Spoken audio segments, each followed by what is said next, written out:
Photography और videography ना करें। तो चलिए शो को शुरू करते एक सिंपल क्वेश्चन के साथ। बताए तो हम लोग कौन से प्लेनेट में रहते हैं? जी हाँ, हम लोग रहते हैं प्लेनेट अर्थ में। और अब सभी लोगों को पता है, अर्थ में रह के पूरी अर्थ को समझना थोड़ा सा मुश्किल हो जाता है, क्योंकि पूरी अर्थ को एक बार में हम देख नहीं सकते। तो अगर हमें पूरी अर्थ को एक बार में देखना है तो जाना पड़ेगा महाकाश पे, यानी कि स्पेस। तो चलिए कुछ टाइम के लिए मान लेते हैं एक घर एक स्पेसशिप है और हम एक एक छोटे छोटे एस्ट्रोनॉट है। तो चलिए हम चल पड़े महाकाश की तरफ और देखते हैं महाकाश से हमारा प्यारा धरती कैसे दिखाई देती है। लीजिए हम पहुंच गए महाकाश पे और यहाँ से हमारा धरती कुछ ऐसे नजर आता है, काफी खूबसूरत। पेड़ पौधे, घने जंगल और जीवन से हरा भरा हमारा धरती देखने में कुछ ब्लू मार्बल जैसा दिखता है। इसके ऊपर काफी सारे कलर्स है और हर एक कलर का एक एक करके मतलब भी है। तो बताए तो यहाँ पे सबसे ज्यादा कलर कौन सा दिख रहा है? जी हाँ, ब्लू। और उसके बाद ही है ग्रीन एंड व्हाइट कलर। तो व्हाइट कलर क्या हो सकता है? Water, ice. ये व्हाइट कलर है क्लाउड्स, यानी कि बादल। लेकिन बादल तो एक जगह पे स्थिर नहीं होते हैं, समय के साथ साथ यहाँ से हवा टहलते रहते हैं। तो यहाँ पे बादल रुका क्यों है? क्योंकि किसी भी पल में लिया गया सैटेलाइट इमेज है। तो चलिए देखते हैं बादल के असली चेहरा। तो यहाँ पे आप देख पाएंगे कैसे बादल यहाँ से वहां मूव कर रहा है। और बादल का यही मूवमेंट देख के बहुत कुछ पता चलता रहता है, जैसे कि कौन सी जगह पे बारिश हो रही है, कौन सी जगह पे बारिश होने का संभावना है इत्यादि।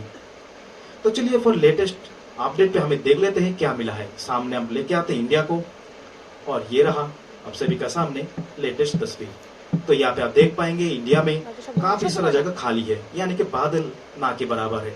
लेकिन इंडिया का ईस्टर्न साइड में काफी सारा बादल दिख रहा है, यानी कि बारिश होने का संभावना रह जाती है। ऐसे ही क्लाउड्स को छोड़ के भी बाकी सब अन्य कलर भी आप देख पाएंगे, लेकिन वो सब कलर बादल की वजह से कुछ धुंधला नजर आ रहा है ना।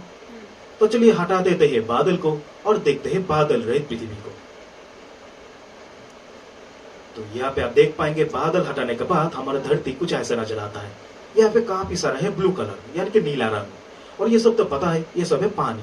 और पृथ्वी के ऊपर 3/4 हिस्सा है पानी और बाकी सब है लैंड मासेस, यानी कि जहाँ पे हम लोग रहते हैं। तो चलिए वैसे एक लैंड मास को हम लोग सिलेक्ट कर लेते हैं। सामने लेके आते हैं विशाल एक महादेश, नाम है इसका अफ्रीका। आप देख पाएंगे अफ्रीका के ऊपरी भाग में बड़ा सा एक रीजन है येलो कलर का। तो गेस कीजिए तो क्या दर्शाता है? जी हाँ, ये सहारा डेजर्ट। और इसके नीचे जहाँ पे आप देख पा रहे बड़ा सा ग्रीन कलर का रीजन, ये ग्रासलैंड को दर्शाता है और इसका नाम है सावाना ग्रासलैंड। और इसके बीचों बीच जहाँ पे आप देख पा रहे डीप ग्रीन कलर के रीजन, ये दर्शाता है रेन फॉरेस्ट को, नाम है इसका कॉन्गो रेन फॉरेस्ट। तो चलिए देखते हैं सबसे बड़ा रेन फॉरेस्ट कहाँ मौजूद है। अब सभी का सामने साउथ अमेरिका और यहाँ पे आप देख पाएंगे बड़ा सा एक डीप ग्रीन कलर का रीजन है और ये दर्शाता है सबसे बड़ा रेन फॉरेस्ट को, नाम है इसका अमेज़न रेन फॉरेस्ट, क्योंकि इस जगह से अमेज़न रिवर बहती है और इसी का ऊपर इसका नाम दिया गया है अमेज़न रेन फॉरेस्ट। पूरी पृथ्वी के लिए बहुत ही इंपॉर्टेंट हिस्सा है, क्योंकि जितना ऑक्सीजन हमें मिलते हैं खास 10% ऑक्सीजन इसी जगह से प्रोड्यूस होता है और इसलिए इसको कहा जाता है the lungs of the earth, यानी कि पृथ्वी का फेफड़ा। और इसलिए इसको बचाना बेहद जरूरी है। तो चलिए देखते हैं बाकी सब अन्य कलर्स को, जैसे कि सामने है रेड एंड ब्राउन कलर का एरिया और ये है Australia. Red and brown colour ये दर्शाते हैं ऊंची एरिया को, यानी कि पहाड़ पर्वत एंड हाईलैंड्स। चलिए देखते हैं अर्थ का दोनों पोल को। तो ये आप सभी के सामने अर्थ के नॉर्थ पोल, यानी कि उत्तरी ध्रुव, नाम है इसका ग्रीनलैंड, बर्फ से ढका हुआ इलाका। और ये आप सभी के सामने अर्थ के साउथ पोल और इसका नाम है अंटार्कटिका। तो ये भी एक बर्फ से ढका हुआ व्हाइट कलर का रीजन है। देखते एक बार हमारा प्यारा भारत को। तो यहाँ पे आप देख पाएंगे हर एक कलर ही भारत पे मौजूद है, जैसे कि इंडिया का उत्तरी भाग में जहाँ पे आप देख पा रहे व्हाइट कलर का रीजन, ये दर्शाता है हिमालय के ऊपर जमा हुआ बर्फ को।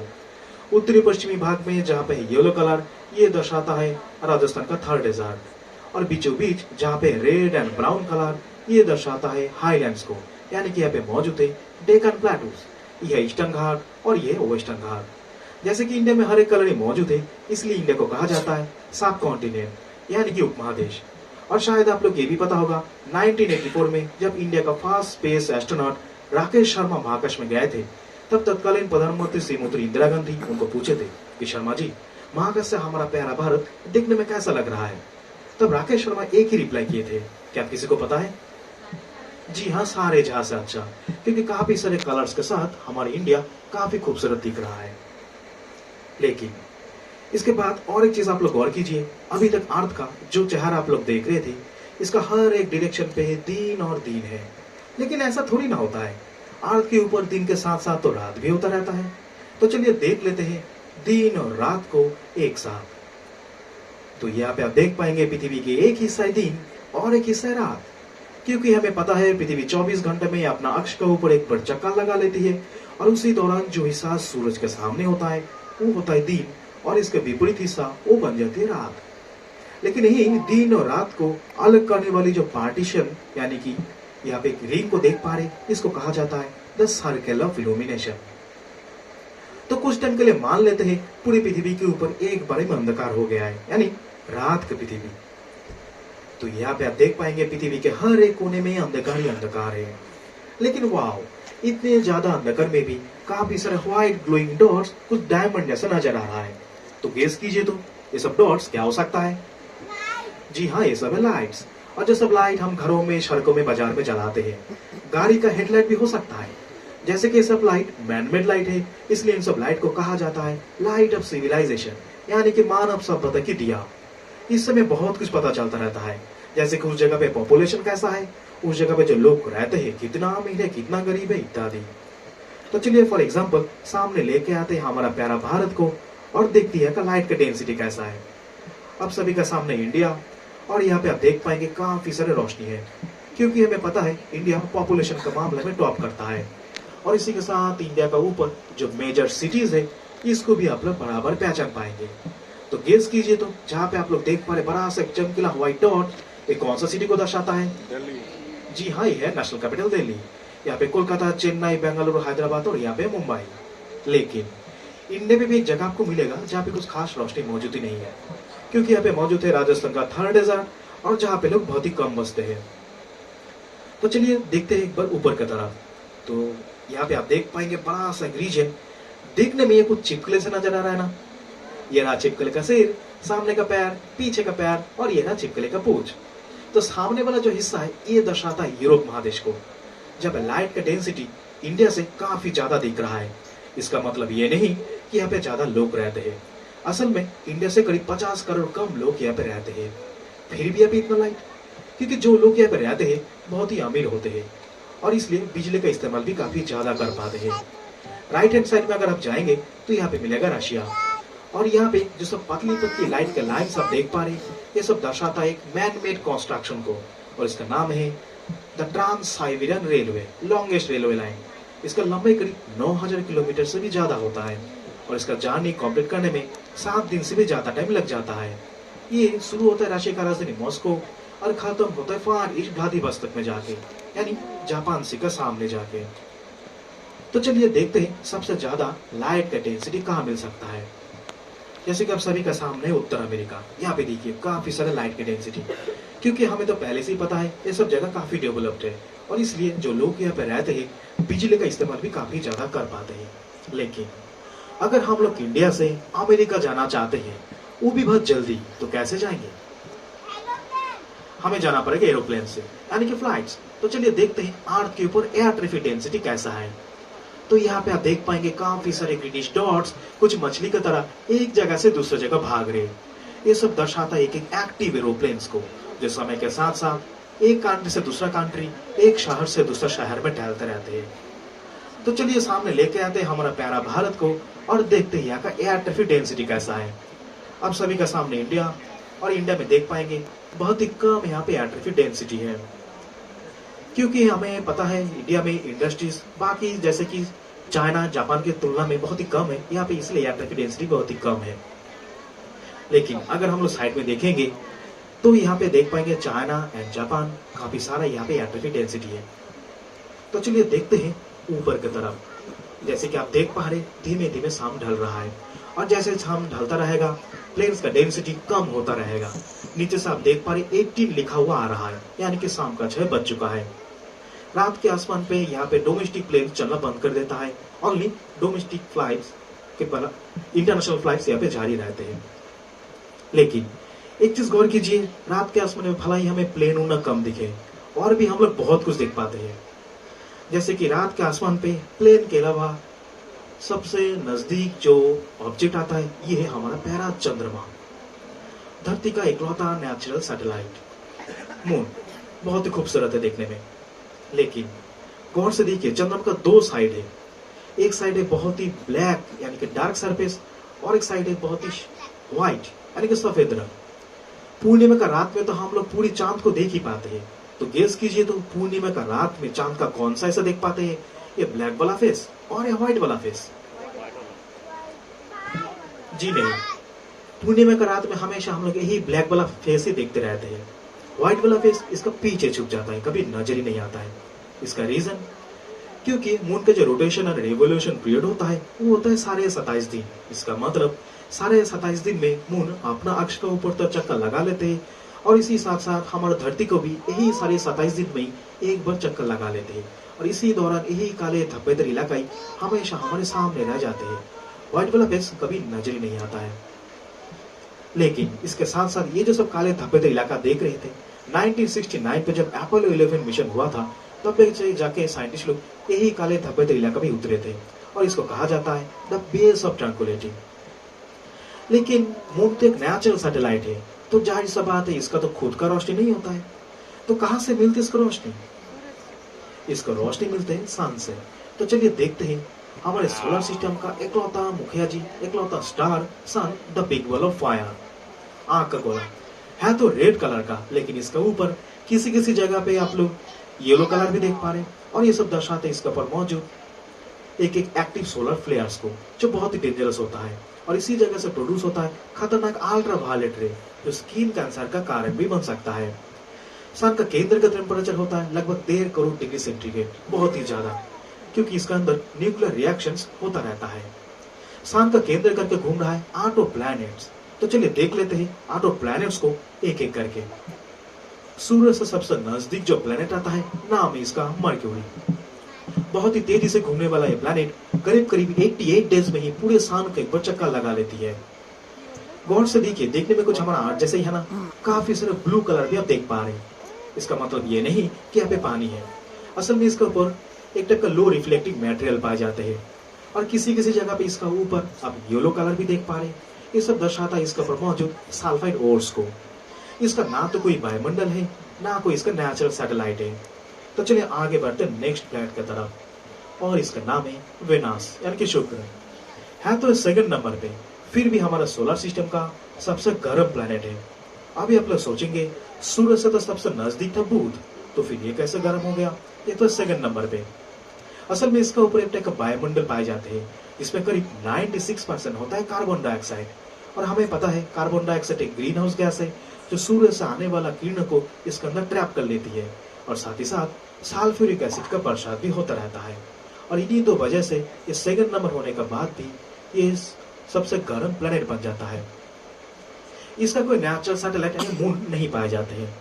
तो चलिए आगे बढ़ते हैं नेक्स्ट प्लेनेट की तरफ, और इसका नाम है हमारा प्यारा सा ब्लू मार्बल यानी कि अर्थ। ये एक ऑप्टिमम डिस्टेंस पे है, और शायद इसीलिए इसके ऊपर अभी तक जीवन का अस्तित्व है।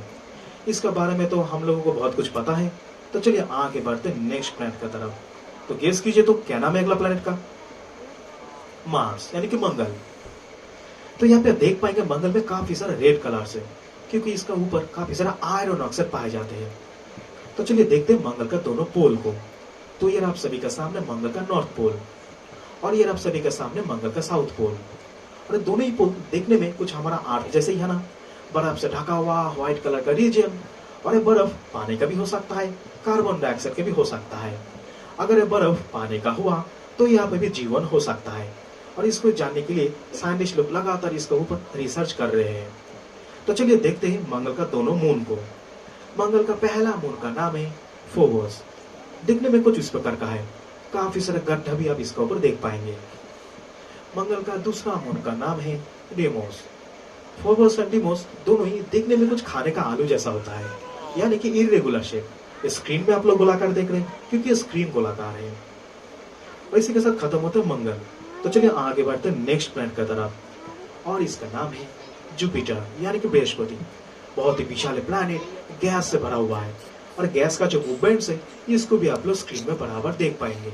लेकिन स्क्रीन के ऊपर गौर कीजिए, एक गोल टाइप का चीज घूमता हुआ नजर आएगा और इसको कहा जाता है the red giant I of the Jupiter, यानी कि बृहस्पति का आंख। असल में एक साइक्लोन है जो साढ़े 300 साल से यहाँ पर राज कर रहा है और यह अकेला साइक्लोन इतना विशाल है कि इसके अंदर 3 अर्थ एक बार में फिट हो सकता है और पूरे बृहस्पति में 1300 अर्थ एक बार में फिट हो सकता है। इससे आप लोग अंदाजा लगा सकते हैं कि बृहस्पति कितना विशाल प्लैनेट है। जैसे कि बृहस्पति बहुत विशाल प्लैनेट है, इसका नेचुरल सैटेलाइट का संख्या भी काफी ज्यादा होना चाहिए। अभी का खोज का हिसाब से 92 के आसपास पाया गया है, लेकिन यहाँ पे हम लोग 4 इंपॉर्टेंट मून का बात करने वाले हैं। जो सबसे पहले नंबर पे आता है गैनीमेड। ये बृहस्पति के साथ साथ हमारे सौर मंडल का सबसे बड़ा मून है, दिखने में कुछ इस प्रकार का है। इसके बाद आता है यूरोपा। ये बर्फ से ढका हुआ है और बर्फ का ऊपर जो क्रैक्स है इसको भी आप लोग स्क्रीन में बराबर देख पाएंगे। इसके बाद आता है कैलिस्टो।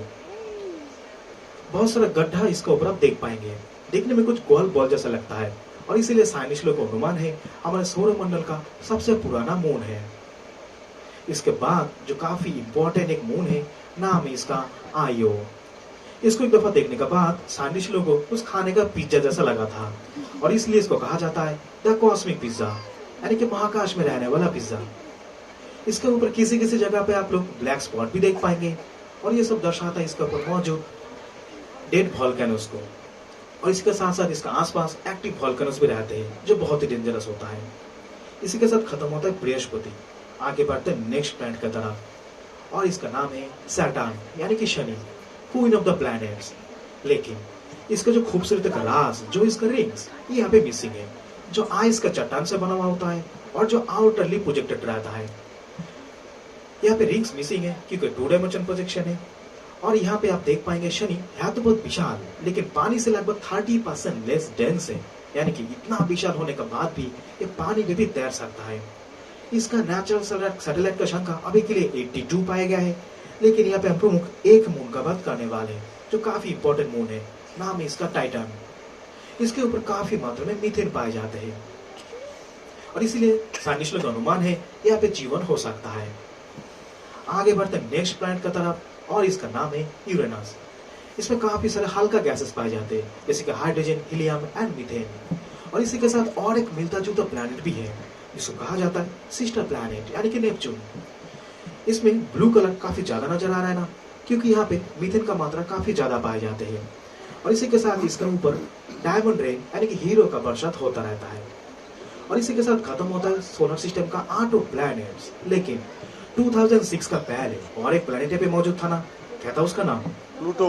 जी हाँ, प्लूटो। तो चलिए देखते हैं प्लूटो को भी। तो ये आप सभी के सामने प्लूटो, देखिए बहुत ही खूबसूरत है। इसका एक साइड देखिए बहुत ही शार्प एंड क्लियर इमेज है और एक साइड बहुत ही ब्लर, यानी कि धुंधला, क्योंकि बहुत ही दूर है। और इसीलिए साइंटिस्ट लोग को इसका एक साइड की इमेज लेने में 10 साल से भी ज्यादा टाइम लग गया था और एक साइड की इमेज लेना अभी भी जारी है। प्लूटो कभी प्लैनेट नहीं माना जाता है, इसको कहा जाता है डॉट प्लैनेट, क्योंकि बहुत ही छोटा है, हमारा चंद्रमा से भी काफी छोटा। एक चीज बताए तो हम लोग तो रहते हैं हमारे फैमिली के साथ हमारे घरों में, तो फिर सोलर सिस्टम इतने सारा भारी भरकम प्लैनेट्स को लेके रहते कहाँ पे है? कोई बता पाएंगे सोलर सिस्टम का एड्रेस? हमारा सोलर सिस्टम रहते गैलेक्सी में और उस गैलेक्सी का नाम है मिल्की वे गैलेक्सी, यानी कि आकाश गंगा मंदाकिनी। ये दिखने में कुछ खाने का जलेबी जैसा होता है, यानी कि स्पाइरल प्रकार का। इसको अगर सीधा कर देंगे तो कुछ इस प्रकार का दिखेगा जैसा आप लोग स्क्रीन में देख पा रहे हैं। इसके ऊपर काफी सारे कलर्स है और हर एक कलर एक एक स्टार को दर्शाता है। जहां से भी बैठ के इसका ऊपर आप ब्लू कलर देख पा रहे हैं, ये सब दर्शाता है नया नया जन्म लिया स्टार को, इसका अंदर काफी मात्रा में फ्यूल बाकी है। जहां से भी बैठ के इसका ऊपर आप व्हाइट एंड येलो कलर देख पा रहे हैं, ये सब दर्शाता है मिड एज स्टार को, जैसे कि हमारा सोलर सिस्टम का सन। और जहां से भी बैठ के इसका ऊपर आप रेड कलर देख पा रहे हैं, ये सब दर्शाता है ओल्ड एज स्टार को। ये सब स्टार मरने का कगार पे है, कभी भी ये सब स्टार फट सकता है और फटने के बाद ब्लैक होल में भी तब्दील हो सकता है। और इतना विशाल ब्रह्मांड में हमारा यही मिल्की वे गैलेक्सी इकलौता गैलेक्सी नहीं है, बहुत ही लार्ज नंबर पे अनगिनत गैलेक्सी हो सकता है और किसी में भी जीवन का अस्तित्व भी हो सकता है। हम लोग तो अक्सर सुनते रहते हैं एलियन का स्टोरी, तो फिर सोचिए इतना विशाल ब्रह्मांड में क्या सच में हम लोग अकेले हैं? और इसी सोच के साथ इस शो को यहाँ पे खत्म करते हैं। और ये शो आप लोगों के सामने लाने के लिए 2 संस्था में मदद किए हैं, एक है नासा और एक है नोआ। आई होप कि ये शो आप लोगों को अच्छा लगा है। साइंस सिटी पाने के लिए आप लोगों को बहुत बहुत धन्यवाद।